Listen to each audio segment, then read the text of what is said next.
Establishment کی مدد سے تحریک عدم اعتماد لائی گئی ہے، تو اگر یہ بات درست ہے، یہ آن دی ریکارڈ ہے، یہ میں نے شاہ زیب کے پروگرام میں بھی کہی اور عبداللہ سلطان کا جو مارننگ شو ہے جیو پاکستان اس میں بھی کہی، تو میں نے کہا کہ اگر ایسی بات ہے تو جو بلوچستان عوامی پارٹی ہے BAP، اس کے لیڈروں کو بلا کے یہ کیوں کہا گیا کہ آپ نے عمران خان کا ساتھ نہیں چھوڑنا؟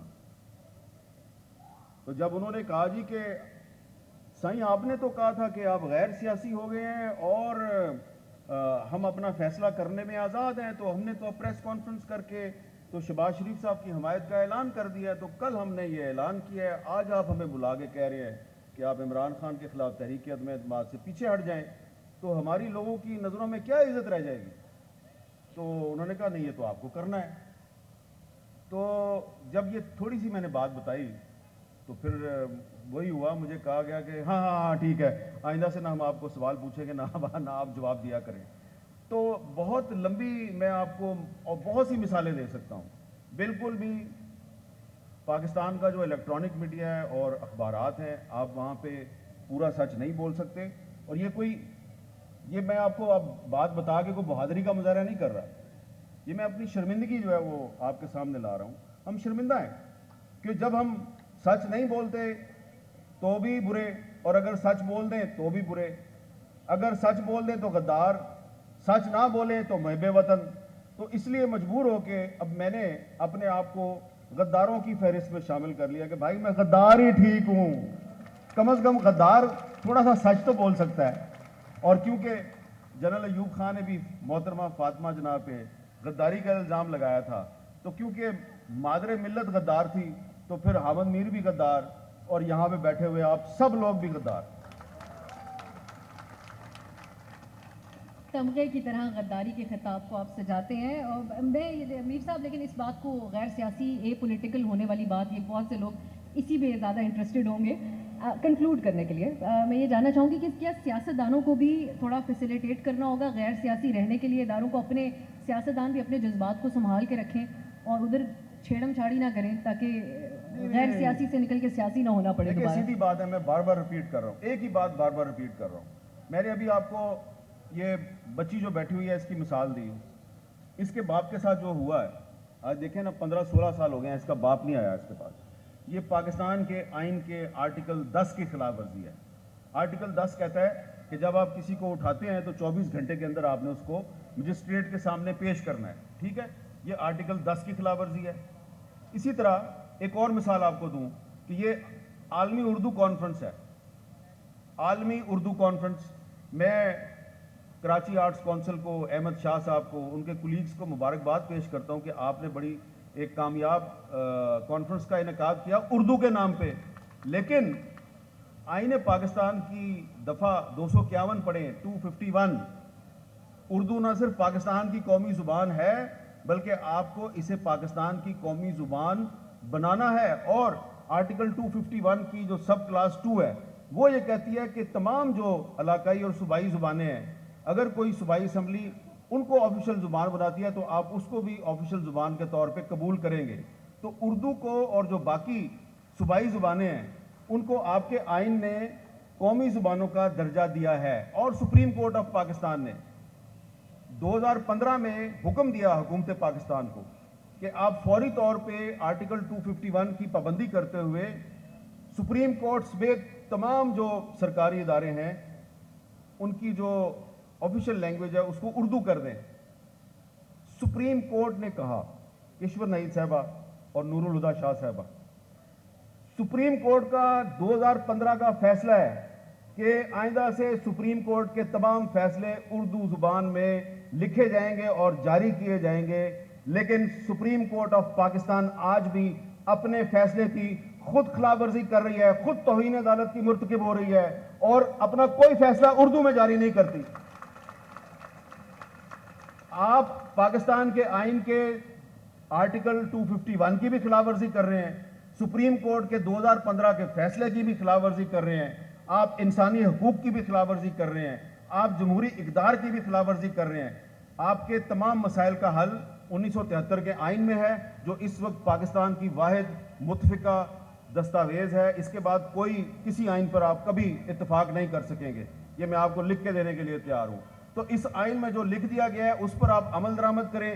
یہاں پر جو نوجوان بیٹھے ہیں ان کا مستقبل جو ہے یہ بھی محفوظ ہو جائے گا اور پاکستان کا مستقبل بھی محفوظ ہو جائے گا. اگر آپ کے ججوں نے, جرنیلوں نے, جرنلسٹوں نے, پارلیمنٹ نے اگر اس آئین کی پابندی نہیں کرنی تو پاکستان کبھی ترقی نہیں کر سکتا. میر صاحب کچھ صحافت کے معیار کے حوالے سے ضرور کہیے گا, کیونکہ تنقید جو ہے وہ اکراس دا بورڈ ہوتی ہے, وہ شخصیات کے حوالے سے نہیں ہوتی ہے. اور ایک دور آج بھی ہے, اگر حال کی بات کریں, بہت سے صحافی ہیں جو کہتے ہیں کہ وہ زیر عتاب ہیں, کچھ کو ملک سے جانا بھی پڑا, اور کچھ کا شکوہ جو ہے وہ ہمیں نظر آتا ہے ان کے اوپر ایف آئی آرز جو کرتی ہیں اس کے سلسلے میں. آپ سمجھتے ہیں کہ آج بھی قدغن ہے, اور اگر ہے تو اتنی ہی سیریس, اتنی ہی سنجیدہ ہے جتنی ماضی میں تھی؟ اس حوالے سے کیا کہیں گے؟ اور میر صاحب جو صحافت کا معیار ہے اس میں کتنا کردار ہمارا اپنا خود کا صحافیوں کا ہے کہ لوگوں کا اعتبار ہٹا, اور اب جتنے منہ اتنی باتیں والا حساب بھی ہو گیا. بہت سارے لوگ ہیں وہ سوشل میڈیا پہ, یوٹیوب کے ذریعے بات چیت کرتے ہیں, اور اس کے بعد جو ٹرولنگ ہے, جو سچ بولتے ہیں, جو لوگ وہ بات کرتے ہیں جو طاقتور حلقے نہیں سننا چاہتے, ان کی ٹرولنگ ہوتی ہے. اور ہمیں ایک ایسا ماحول بھی نظر آتا ہے جہاں پر شخصیت پرستی ہوتی ہے, وہ صحافیوں کی شخصیت پرستی بھی ہونے لگی ہے. پہلے تو سیاسی لیڈران کی ہوا کرتی تھی, اب ہم دیکھتے ہیں اسٹیج پر, سیاسی جلسوں کے اسٹیج پر بلایا جاتا ہے, ان کے لیے بڑی تالیاں بجائی جاتی ہیں کچھ صحافی لوگوں کے لیے. تو آپ سمجھتے ہیں کہ آپ ان لوگوں کو صحافی سمجھتے ہیں, اور کیا آپ سمجھتے ہیں کہ ہمیں ڈیفائن کرنے کی ضرورت ہے کہ اصل صحافی کون ہے, تاکہ لوگوں کا ہمارے پیشے سے اعتبار نہ ہٹ جائے؟ اب آپ نے ایک سوال میں بہت سے سوال اکٹھے کر دیے ہیں, تو میں سب سوالوں کا جواب نہیں دیتا. میں اس کا آپ کے بہت سے سوالوں کا ایک چھوٹا سا جواب یہ دیتا ہوں کہ دیکھیں, پاکستان میں تو صحافت آزاد نہیں ہے. اگر صحافت آزاد ہوتی تو ارشد شریف پاکستان سے نہیں بھاگتا, پاکستان چھوڑ کے نہیں جاتا. اگر صحافت آزاد ہوتی تو ارشد شریف کو کینیا میں قتل نہ کیا جاتا. اگر پاکستان ایک آزاد ملک ہوتا تو کریمہ بلوچ کو کینیڈا میں قتل نہ کیا جاتا. اگر پاکستان آزاد ملک ہوتا تو ساجد بلوچ کو سویڈن میں قتل نہ کیا جاتا. اور اگر پاکستان میں انصاف اور قانون کی حکمرانی ہوتی تو اس وقت جو ہزاروں افراد پاکستان میں لاپتہ ہیں, ان کی مائیں بہنیں سڑکوں پہ دھکے نہ کھا رہی ہوتی. نہ صحافت آزاد ہے, نہ پاکستان کا معاشرہ آزاد ہے, نہ آپ کی پارلیمنٹ آزاد ہے. آپ کا معاشرہ اس وقت آزاد ہوگا جب پاکستان کی پارلیمنٹ اور جوڈیشری آزاد ہوگی, اور جب میڈیا آزاد ہوگا. تو اگر پاکستان میں آپ کو صحافت میں لگ رہا ہے کہ ڈیٹیریوریشن آ رہی ہے, انحطاط آ رہا ہے, تو یہ آپ کو معاشرے کے ہر طبقے میں نظر آئے گا. لیکن مجھے تھوڑی سی امید یہ ہے کہ دیکھیں, یہاں پہ جو اتنی بڑی تعداد میں نوجوان ہیں اور بزرگ بھی بیٹھے ہیں یہاں پہ, تو یہ سب لوگ آپ کی اور میری باتیں سن رہے ہیں. حالانکہ ہم اس قابل تو نہیں ہیں کہ ہماری باتیں یہ سارے لوگ سنیں, لیکن یہ کسی امید میں آیا نا, اور ہر قسم کی بات سن رہے ہیں. اور جب ہم اپنے آپ کو غدار کہتے ہیں تو یہ تالیاں بجاتے ہیں. تو اس کا مطلب ہے کہ پاکستان کا مستقبل روشن ہے. پاکستان کے لوگ جو ہیں وہ اختلاف رائے کی آزادی جو ہے اس پہ یقین رکھتے ہیں. پاکستان کے لوگ جمہوریت پہ یقین رکھتے ہیں. پاکستان ایک جمہوریت پسند تحریک کی پیداوار ہے. قائد اعظم محمد علی جناح ایک جمہوریت پسند, آئین پسند سیاستدان تھے.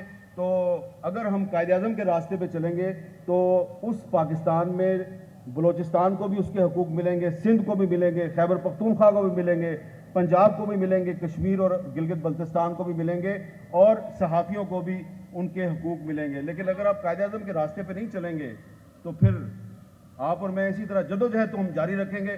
باز نہیں آنا ہم نے اپنی باتیں کرتے رہنا ہے اور مایوسی کا شکار نہیں ہونا. میر صاحب, لاپتہ افراد کی جو آپ بات کر رہے ہیں, ہم آپ کے کریئر کو فالو کرتے ہیں, تو اس میں سب سے زیادہ آپ نے اس موضوع کے اوپر بات کی اس وقت میں جب مشکل تھا یہ کہنا, اور دیگر جو صحافی اس بارے میں بات کرتے رہے ان کے لیے بھی جو مشکلات بنی, کہیں جان جانے کی صورت میں نظر آئیں, جن کا میر صاحب نے ابھی حوالہ بھی دیا, اور کئی کے لیے کام کرنا مشکل ہو گیا اس کے بعد. لیکن اور مشکلات آپ کے لیے جو بنی اس کا بھی پورا ملک واقف ہے. میں یہ چاہوں گی کہ آپ ایک تو یہ بتائیں کہ آپ کا جو اوور آل سفر رہا صحافت میں, اس میں سب سے زیادہ مشکل, جس کا اگر آپ نے ماضی میں کبھی ذکر نہ کیا ہو, خاص طور پہ آج کے اس موقع کی مناسبت سے اگر آپ بات کریں, کون ایسا موقع رہا یا کون سا ایسا موضوع رہا جو سب سے زیادہ مشکل رہا؟ کیا وہ لاپتہ افراد کے حوالے سے بات کرنا ہی ایک ایسا موضوع تھا؟ اور دوسری بات اسی میں اگر اپنے جواب میں آپ کہیے کہ جو اب سول سوسائٹی ہے اور جو صحافی ہیں, یہ ان کو معلوم ہے کہ ان کی جان بھی خطرے میں ہو جاتی ہے, لیکن کس طریقے سے وہ اپنا رول پلے کر سکتے ہیں اور اپنی جان کی حفاظت کو یقینی بناتے ہوئے کیا کوئی شعر و شاعری میں بات کی جائے, کارٹون بنا کے بات کی جائے, یا سیدھے سیدھے اپنے الفاظ رکھ دیے جائیں؟ آپ کے سوال کا جو آخری حصہ میں اس کا جواب پہلے دوں گا. دیکھیں, پہلی بات تو یہ ہے کہ جب آج سے کچھ سال پہلے مجھے لوگ کہتے تھے جی نوجوان کہ جی ہم صحافی بننا چاہتے ہیں, تو میں کہتا تھا بالکل بنے. اور کیسا پیشہ ہے صحافت, میں کہتا تھا ضرور صحافت میں آئیں. پھر آہستہ آہستہ کچھ ایسے واقعات پیش آئے کہ مجھے یہ محسوس ہوا کہ میں غلط مشورہ دے رہا ہوں. تو اب میں یہ کہتا ہوں کہ اگر آپ پرسکون زندگی گزارنا چاہتے ہیں تو کبھی صحافی نہ بنیں. ہاں, اگر آپ پاگل ہیں اور آپ ناانصافی کے خلاف جنگ لڑنا چاہتے ہیں اور جان ہتھیلی پہ رکھ کے جدوجہد کرنا چاہتے ہیں تو پھر آپ صحافی ضرور بن جائیں. ٹھیک ہے, تو صحافت صرف صحافت نہیں بلکہ سیاست بھی پاکستان میں بڑی مشکل ہے. یہاں پہ میں بہت سے ادیبوں کو دیکھیں, سہیل بڑائی صاحب بیٹھے ہیں, ان کی کتاب جو ہے وہ آئی, ابھی بات ہو رہی تھی پچھلے سیشن میں, یہ کمپنی نہیں چلے گی, تو بڑی زیادتی ہوئی. ان کی کتاب جو ہے اس کے پبلشر کو تنگ کیا گیا, ان کے ادارے کو تنگ کیا گیا, کہا گیا جی تصویر بدل دو. تو میں نے ایک مثال دی نا, جو میرے سامنے لوگ بیٹھے ہوئے ہیں, میں تو انہی کی مثالیں دوں گا نا. تو کس طرح میں کہہ دوں کہ صحافت پاکستان میں ایک بڑا پروکار اور بڑا باعزت پیشہ ہے. یہاں پہ تو میں کہتا ہوں کہ مردوں کو چھوڑ دیں, آپ بھی ایک عورت ہیں اور ایک صحافی بھی ہیں ساتھ میں. پاکستان میں ایسا ماحول جان بوجھ کے بنایا جا رہا ہے کہ جو نوجوان لڑکیاں ہیں, نوجوان فیمیل جرنلسٹ, وہ آگے نہ جائیں اور ان کو ڈسکریج کیا جاتا ہے اور ان کو پیچھے کی طرف دھکیلنے کی کوشش ہوتی ہے. حالانکہ میں اخبار کا ایڈیٹر بھی رہا ہوں, میں نے ٹی وی چینل جو ہے اس کی لانچنگ سے لے کے اب تک میرا اس میں کردار رہا ہے. میں ہی سمجھتا ہوں کہ مردوں کی نسبت پاکستان کی جو خواتین ہیں وہ زیادہ اچھی صحافی ہوتی ہیں. اور ایک خاتون جب آپ کے نیوز روم میں آ جاتی ہے نا, صرف ایک خاتون, تو آپ کے پورے نیوز روم کا ماحول ٹھیک ہو جاتا ہے. میں نے ایک دفعہ ایک نوجوان صحافی تھی, میں نے اس کو کرائم رپورٹر بنا دیا, کیونکہ خواتین سے کرائم کی بیٹ نہیں لی جاتی. خواتین سے کون سی بیٹ لیتے ہیں, ان کو کون سی بیٹ دیتے ہیں, ہیلتھ کی دے دی, ایجوکیشن کی دے دی. اور اگر افسا کومل جو ہے وہ اینکر بن جائے تو کہتے ہیں دیکھیں نا, یہ تو نیوز ریڈر تھی, اس کو کیوں اینکر بنا دیا. تو بہت سے نیوز اینکر جو ہیں وہ پروگرام اینکر بنے ہیں, ان پر تو نہیں سوال اٹھاتے, لیکن ایک خاتون بن جائے تو اس پہ سوال اٹھا دیتے ہیں. میں نے ایک نوجوان لڑکی کو کرائم رپورٹر بنا دیا. وہ جب کرائم رپورٹر بنی تو اس نے اسلام آباد شہر کی پولیس کو آگے لگا لیا, اور کچھ دن کے بعد شہر کے بڑے نامی گرامی کرائم رپورٹر جن کا تعلق مختلف اخبارات سے تھا, وہ اکٹھے ہو کے میرے پاس آ گئے, اور ساتھ میں صحافیوں کے ایک لیڈر بھی میرے ساتھ ان کے ساتھ آ گئے, وہ بھی کرائم رپورٹر تھے. انہوں نے کہا جی آپ کی مہربانی, یہ اس بچی کا نام لیا, اس کو کرائم کی بیٹ سے ہٹائیں, اس کو کوئی ہیلتھ کی ایجوکیشن کی بیٹ دے دیں. میں نے کہا کیا کیا اس نے؟ کہتے ہیں جی روز مسنگ ڈالتی ہے, روز ایسی خبر دیتی ہے کرائم کی جو ہم نے نہیں دی ہوتی, تو ہماری بڑی کھچائی ہوتی ہے. میں نے کہا تم کیوں نہیں دیتے؟ اس نے کہا جی اگر ہم دیں گے تو گھر کا خرچہ کیسے چلے گا. تو ایک خاتون کرائم رپورٹر جو ہے, اس نے میرے سامنے پاکستان کے وفاقی دارالحکومت کے جو بہت بڑے بڑے صحافی تھے ان کی حقیقت کھول دی. تو میں سمجھتا ہوں کہ اگر آپ نے اپنی صحافت کو اور سیاست کو آگے لے کے جانا ہے تو اس میں جو خواتین ہیں ان کو انکریج کرنا ہوگا, اور انکریج یہ نہیں کرنا کہ آپ ان کو انڈیو فیورز دیں, بالکل انڈیو فیورز نہ دیں, ان کو ان کا جائز رائٹ دے دیں. اگر وہ باصلاحیت لڑکی ہے تو اس کو وہی ٹریٹمنٹ دیں جو کہ آپ کسی باصلاحیت لڑکے کو دیتے ہیں. لڑکیاں آگے جائیں گی, خواتین آگے جائیں گی, تو آپ کی سیاست بھی آگے جائے گی, آپ کی صحافت بھی آگے جائے گی. اس میں میر صاحب آپ نے ترجمانی کی ہے ہم تمام خواتین صحافیوں کی, اور میں خود اس چیز سے گزرتی ہوں, اور آسمہ شرازی صاحبہ سے زیادہ کس نے برداشت کیا یہ رویہ, اور ہمیں ہمارے لیے مشعل راہ بنی اور ہمیں حوصلہ دیا کہ کام کو جاری رکھا جائے.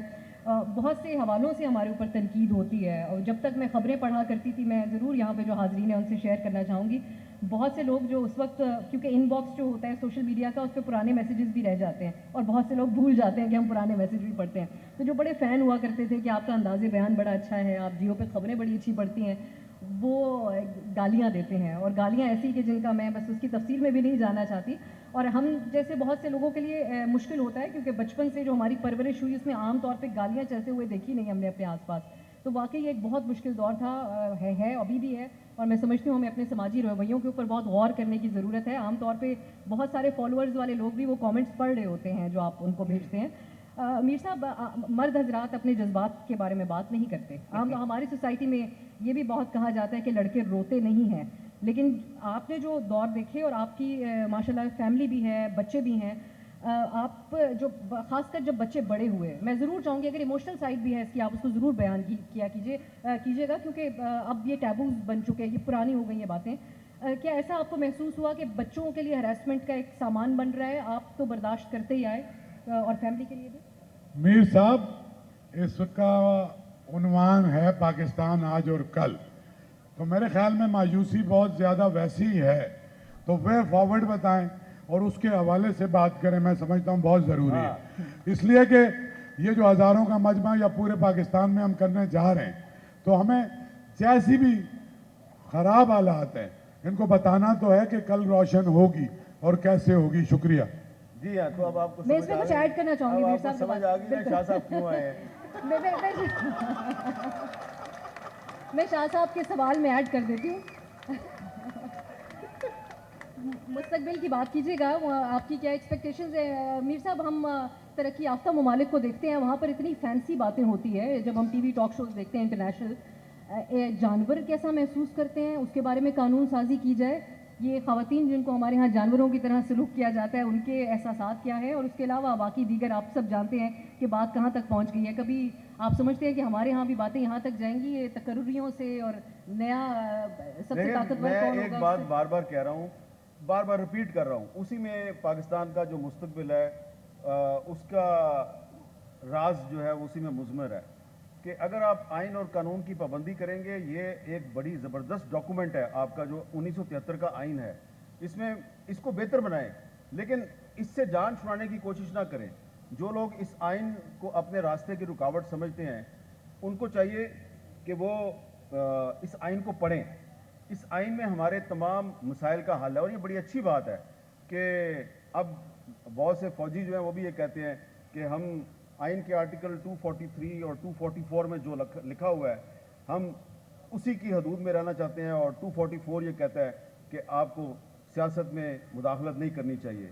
تو اسی طرح جو سیاستدان ہیں ان کو بھی پاکستان کے آئین کے اندر رہ کے, اور صحافیوں کو بھی پاکستان کے آئین کے آرٹیکل 19 کے اندر رہ کے صحافت کرنی چاہیے. اسی میں ہم سب کا بھلا ہے, اور آئین جو ہے اسی میں آپ کے تمام مسائل کا حل ہے.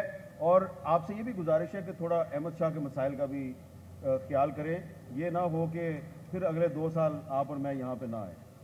اب سوال لے لیں لوگوں سے. لوگوں کی مائک دے رہے ہیں, مائک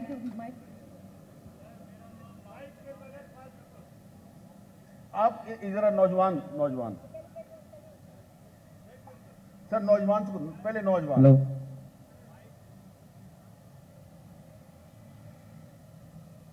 السلام علیکم سر, میرا نام راول رحمان ہے. سر آپ کی پوری جتنا بھی یہ سیشن تھا ماشاءاللہ آپ کا زیادہ تر فوکس جو تھا آئین اور لاء کی آبلیگیشنز وغیرہ پہ تھا. میرا سوال یہ کہ آپ کیا سمجھتے ہیں اپنے پورے تجربے میں کہ اس وقت یہ جتنی بھی عوام بیٹھی ہوئی ہے ان میں سے آئین کے بارے میں کتنی اویئرنیس ہے انہیں؟ دیکھیں میرے پیارے بھائی, کنٹینیو سر, اس میں ایڈ آن کر ایک سیکنڈ. سپریم کورٹ کی جو لیگل ایجوکیشن کے حوالے سے ججمنٹ تھی جس میں انہوں نے بارڈ لگایا کہ 100 سے زیادہ ایڈمیشن نہیں ہو سکتے, تو اس میں خود ہی وہ ججمنٹ میں کہتے ہیں کہ رائٹ ٹو جسٹس کا مطلب صرف یہ نہیں ہے کہ آپ کو انصاف ملے, آپ انصاف کے بارے میں تعلیم بھی حاصل کریں. تو 100 کا بارڈ لگانے کے بعد باقی اسٹوڈنٹس کا جو آپ نے جو سوال جو ہے نا آپ نے کہا ہے کہ ان لوگوں کو آئین کا کتنا پتہ ہے. ٹھیک ہے, یہاں پہ بہت سے جرنلسٹ بیٹھے ہوئے ہیں, ان کی تمام زندگی آئین اور قانون کی بالادستی کے لیے جدوجہد میں گزر گئی ہے.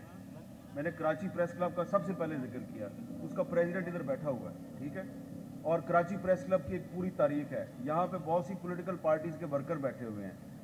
ایک میری بات یاد رکھنا, پاکستان کے عوام کو کبھی بیوقوف مت سمجھنا. پاکستان کے عوام جو ہے نا وہ آکسفورڈ اور ہارورڈ یونیورسٹی کے ایجوکیٹڈ سیاستدانوں سے زیادہ سمجھدار ہیں, اور جو علم ہوتا ہے نا، علم اور بصیرت، یہ غیر ملکی یونیورسٹیوں کی ڈگریوں سے نہیں آتی. ایک عام آدمی جو ان پڑھ ہے، جو اپنا نام نہیں لکھ سکتا، اس سے بھی کبھی آپ بات کریں نا دور دراز علاقوں میں جا کے، تو وہ بھی آپ کے ساتھ بڑی بڑی عقل کی اور فہم کی باتیں کرتا ہے. ایک سپیرا جو بین بجاتا ہے، ایک ڈھول والا جو ڈھول بجاتا ہے، کسی مزار پہ ناچ رہا ہوتا ہے، اس سے بھی جب آپ بات کریں گے وہ بھی آپ کو بڑی عقل کی باتیں بتائے گا. تو ان کو اچھی طرح پتہ ہے کہ میں اس وقت یہاں پہ بیٹھا ہوں، میں کچھ باتیں کھل کے کر رہا ہوں، کچھ کھل کے نہیں کر رہا. تو جو میں کھل کے کر رہا ہوں وہ تو ان کو سمجھ آ ہی رہی ہیں، جو میں کھل کے نہیں نہ کر رہا وہ بھی ان کو سمجھ آ رہی ہے کہ کھل کے نہیں کر رہا. ان کو یہ بھی پتہ ہے کہ کھل کے کیوں نہیں کر رہا، یہ بھی پتہ ہے.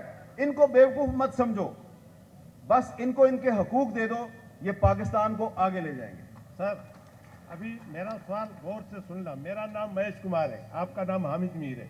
میں پاکستان کا اتنا ہی وفادار ہوں جتنا آپ ہے. آپ نے قائد اعظم کی بات کی، اصولوں کی بات کی. آپ نے کہا کہ یہ جو ہے نا 73 کے آئین پہ کو پڑھو، اس کو سمجھو، آئین پہ کرو. یہ 73 کا آئین مجھے مہیش کمار کو 2 نمبر کا شہری سمجھتا ہے. میں کیسے اس کو اس پہ کروں؟ دیکھو اس پہ آپ اس پہ کرو. یہ بڑا مسئلہ آپ ہے. کا سوال ہے نا، مجھے سوال سمجھ آ گیا، مجھے اس کا پلیز جواب دینے دیں. ٹھیک ہے، میں نے کہا نا 73 کے آئین کو بہتر بنانے کی ضرورت ہے مہیش کمار صاحب، ٹھیک ہے نا. یہ میں نے کیوں کہا، اس لیے، اور میں نے یہ بھی کہا کہ ہم اسی وقت پاکستان کو آگے لے کے جائیں گے جب پاکستان قائد اعظم کا پاکستان بنے گا. یہ میں کیوں کہتا ہوں، جب قائد اعظم زندہ تھے، نوجوانوں سن لو، تو قائد اعظم نے پاکستان کا جو پہلا وزیر قانون بنایا تھا اس کا نام تھا جوگندر ناتھ منڈل، ہندو تھا، اور اس کے پاس صرف لا منسٹری نہیں تھی، کشمیر افیئرز کی منسٹری بھی اس کے پاس تھی. پاکستان کا پہلا وزیر قانون جوگندر ناتھ منڈل ایک ہندو تھا. تو اگر پاکستان کے قانون کی باغ ڈور قائد اعظم نے ایک غیر مسلم کو دے دی، ہندو کو دے دی، تو اس کا مطلب ہے کہ پاکستان میں تمام پاکستانی، خواہ ان کا تعلق کسی بھی مذہب سے ہے، وہ پاکستان کے آئین کے مطابق برابر ہے. تو اگر میرے بھائی مہیش کمار کو کوئی ابھی بھی سمجھتے ہیں کہ اس آئین کو بہتر بنانے کی گنجائش ہے، اور وہ یہ سمجھتے ہیں کہ ان کو ایکویلٹی نہیں مل رہی، برابری نہیں مل رہی، تو ان کے جو نمائندے ہیں غیر مسلم پاکستانی، میں ان کو اقلیت والا نہیں کہتا، نہ ہی میں ان کو مائنورٹی کہتا ہوں. غیر مسلم پاکستانی ہے، ایک مسلمان پاکستانی ہے اور غیر مسلم پاکستانی ہے. وہ جو نمائندے ہیں ان کو بھی آواز بلند کرنی چاہیے، اور جو مسلمان نمائندے ہیں ان کو بھی آواز بلند کرنی چاہیے اسمبلی میں. اور پولیٹیکل پارٹیز جو جمہوریت کی اور آئین کی بات کرتی ہیں، خاص طور پہ 3 بڑی پارٹیاں، تحریک انصاف، مسلم لیگ نون اور پیپلز پارٹی، ان کو آئین میں قانون سازی کرنی چاہیے کہ جس سے کہ مہیش کمار کا شکوہ دور ہو جائے. اگر قائد اعظم کی زندگی میں ایک ہندو پاکستان کا وزیر قانون بن سکتا ہے تو شہباز شریف کے دور میں کوئی ہندو پاکستان کا وزیر قانون کیوں نہیں بن سکتا؟ بن سکتا ہے. ہیلو، السلام علیکم سر، کیسے ہیں سر؟ سر میرا سوال یہ ہے کہ آپ نے سیشن میں بنگال کی بات کی کہ بنگال جو ٹوٹ گیا ہے وہ جرنیلوں کی وجہ سے گیا ہے. ہماری سلیبس دیکھا جائے 9th 10th انٹر، حتیٰ ہم جب یونیورسٹی پہنچتے ہیں، یونیورسٹی میں بھی ہمیں یہی کہا جاتا ہے کہ یہ جو بنگال ٹوٹ گیا ہے یہ بھٹو کی وجہ سے گیا ہے. بھٹو اپنا حکومت بچانا چاہتے ہیں. اس پر آپ کا کیا کامنٹ ہے؟ دیکھو، پہلے بات تو یہ یاد رکھو کہ آپ ہسٹری پڑھیں. آپ کی جو کالج اور سکول کی جو کتابیں ہیں اس میں پورا سچ نہیں ہے. اب پہلے افسا کومل نے مجھے ایسٹ پاکستان کا سوال کیا، اب آپ کر رہے ہیں. دیکھو، جو ہسٹری ہے نا، ہسٹری وہ یہ بتاتی ہے کہ پاکستان بنگالیوں نے بنایا اور ان کے ساتھ ان کی آواز میں پہلی آواز سندھیوں نے ملائی. مسلم لیگ جو ہے، آل انڈیا مسلم لیگ 1905 میں کدھر بنی؟ ڈھاکہ میں بنی. ٹھیک ہے، آل انڈیا مسلم لیگ ڈھاکہ میں بنی. مسلم لیگ کی پہلی حکومت کہاں پہ آئی؟ بنگال میں 1937 میں. کون بنا یونائٹڈ بنگال کا وزیر اعظم؟ کون بنا؟ اے کے فضل الحق. اے کے فضل الحق کون تھا؟ 23 مارچ 1940 کو لاہور میں پاکستان ریزولوشن اے کے فضل الحق نے پیش کی، اور سندھ اسمبلی پاکستان کی پہلی اسمبلی تھی جس نے پاکستان کے حق میں قرارداد پیش کی. تو پاکستان کی تحریک کا آغاز بنگالیوں نے کیا, ان کو سب سے پہلی سپورٹ سندھ نے دی, اور اس کے بعد پاکستان کا ماما اور چاچا اور تایا کوئی اور بن گیا, اور انہوں نے پاکستان توڑ دیا, اور پاکستان توڑ کے کہا او ہو بنگالی بڑے غدار تھے. او بھائی اگر بنگالی غدار تھے تو انہوں نے مسلم لیگ ڈھاکہ میں کیوں بنائی؟ انہوں نے, اور حسین شہید سہروردی صاحب جو ہیں, فضل الحق صاحب کے بعد حسین شہید سہروردی صاحب جو ہیں وہ پرائم منسٹر بنے, اور حسین شہید سہروردی صاحب جو ہیں ان کے خلاف اتنی گندی سازش ہوئی کہ اگر آپ ان کی کتاب پڑھیں نا, بیگم شائستہ کرام اللہ صاحب نے جو ان کی کتاب, ان کی بایوگرافی لکھی, آپ کی آنکھوں میں آنسو آ جائیں گے کہ ایک آدمی جو کہ جس نے 1946 میں قرارداد دلی پیش کی اور کہا کہ جی 23 مارچ 1940 کو آپ نے صرف یہ جو پنجاب سندھ سرحد بلوچستان ان کا ملک بنانے کی بات کی تھی, تو اب آپ بنگال کو بھی اس میں شامل کریں. بنگالیوں نے خود اپنے آپ کو شامل کیا پاکستان میں. اس لیڈر کو جو فاؤنڈرز آف پاکستان, بانیان پاکستان میں شامل ہے, وہ جب مائیگریٹ, کیونکہ وہ ڈھاکہ سے وہ کلکتہ سے الیکٹ ہوئے تھے, وہ کلکتہ کے میئر تھے, ان کی کانسٹیٹوینسی انڈیا میں رہ گئی. جب وہ پاکستان آئے تو ان کو پاکستان سے نکال دیا گیا, واپس چلے جاؤ یہاں سے, اس لیے کہ آپ غدار ہیں. لہذا وہ مسلم لیگ چھوڑی, انہوں نے عوامی لیگ بنائی. وہ جو عوامی لیگ تھی جو آج بنگلہ دیش کی حکمران جماعت ہے, یہ عوامی لیگ حسین شہید سہروردی صاحب نے بنائی تھی, اور شیخ مجیب الرحمان حسین شہید سہروردی کا ورکر تھا. تو جنہوں نے پاکستان بنایا, آپ نے ان کو غدار قرار دے کے پاکستان سے علیحدہ کر دیا, اور آج جب آپ کے پاس کوئی دلیل نہیں آتی تو آپ کہتے ہیں وہ بنگالی غدار تھے. اس لیے بنگالی بالکل غدار نہیں تھے, پاکستان بنگالیوں نے بنایا تھا. میں آج بھی بطور پاکستانی بنگالی عوام کا شکر گزار ہوں کہ انہوں نے پاکستان کی تحریک شروع کی.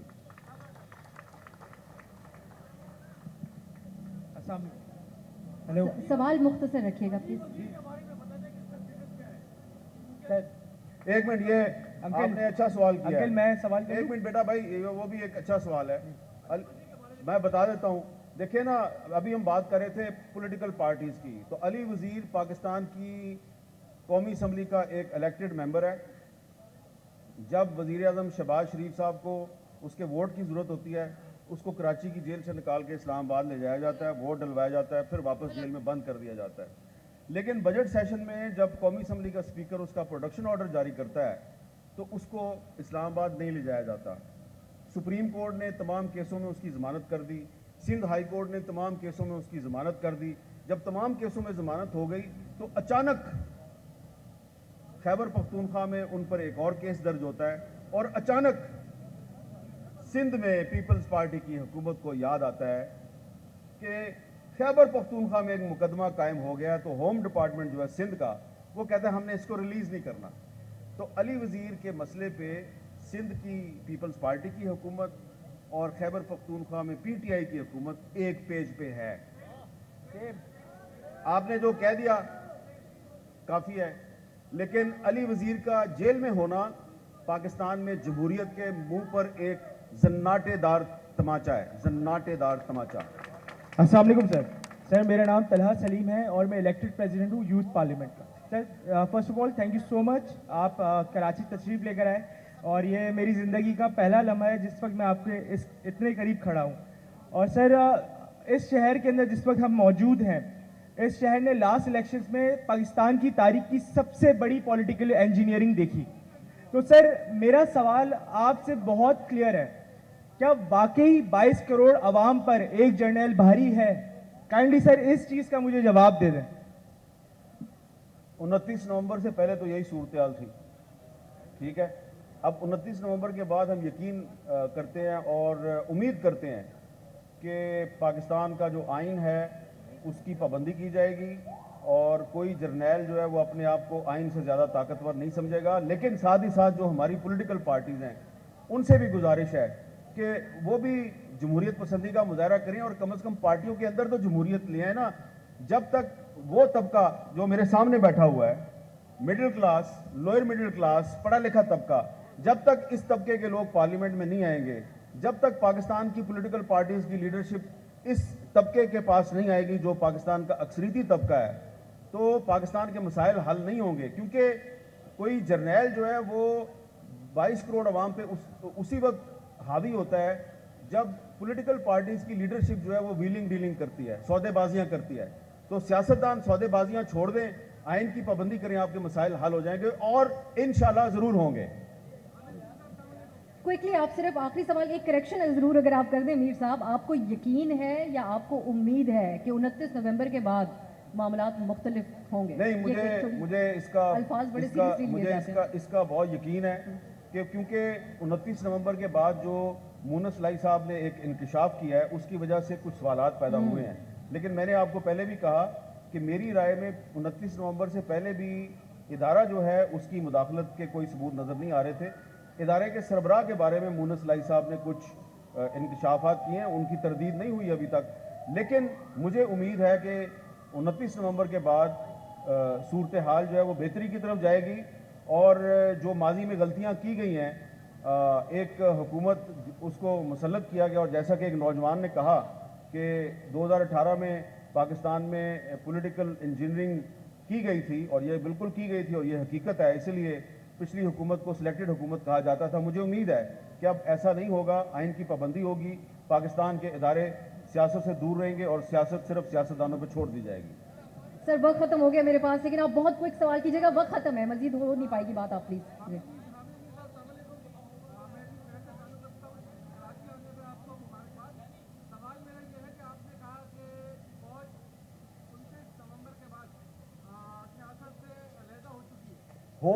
میں امید کا اظہار کر رہا ہوں ہو جائے گی.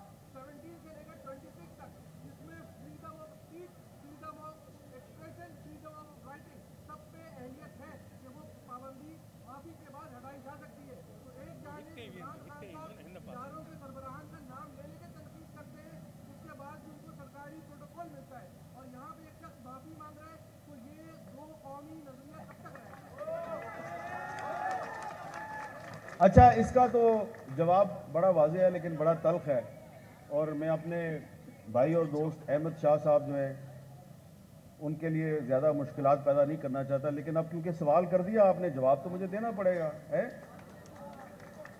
آپ نے کہا عمران خان, سمجھ آ گئی مجھے, اور دوسرے صاحب کا آپ نے نام نہیں لیا.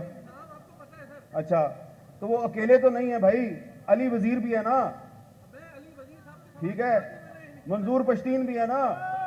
اوکے صحافتی اعتبار سے بھی ہم بات چیت کریں گے, اور جو سیاسی معاملات ہیں, کل کیسے تھے پاکستان میں, آج کیسے ہیں, اور مستقبل میں کی کیا امید ہمیں ہونی چاہیے, اس پہ بھی ہم بات کریں گے.